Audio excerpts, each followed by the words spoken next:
and then in so doing, accomplish all of these other things as a consequence. And this is why, to be clear, if you're like, wait, well, they're just going to say build a better product because if you have a good product, you're not going to lose people, you're going to get word of mouth, you're going to have higher LTV. Or they're just going to say, Alex is just going to say build a good brand because if you build a good brand, then all these other problems go away. No shit. That's called leverage.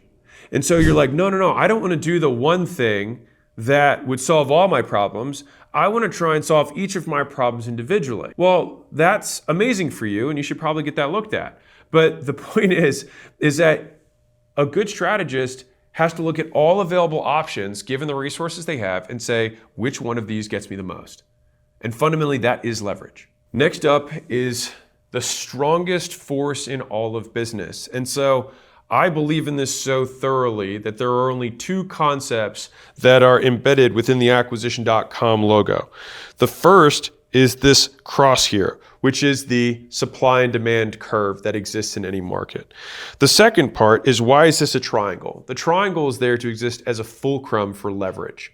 And so fundamentally, if you can have a supply-demand curve that is dramatically in your favor, that alone will dictate this. If you are the only person who sells this one thing and the entire world wants it, you are going to make a lot of money pretty much no matter what. It doesn't matter how good you are at marketing, doesn't matter how good you are at sales, doesn't matter how good you are at pricing, you're going to make a ton of money.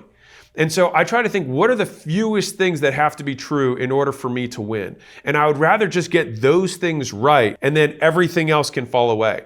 And so think about this in sequence. Supply demand is the first and most important thing. As long as we have those things, then if you had that hypothetical example of the entire world wants something and you're the only one who does it, what's the next thing you would need? Which is leverage. You'd want to be able to get as much for the effort that you put in, because you would get bottlenecked based on maybe your supply chain. You'd have other dependencies that would prevent you from capitalizing on the opportunity that the supply and demand curve has put in front of you. And so in a perfect world, you have all of that and unlimited leverage. And that allows you to maximally capitalize on opportunities. And that is why I designed the acquisition.com logo to exhibit those things. Now, the first piece here is understanding whether your business is supply or demand constrained. And so a supply constrained business, for example, is one that's like cleaning. Like cleaners often don't have a hard time finding other businesses or other homes to do cleaning for. A lot of people just don't want to do it. The issue they have is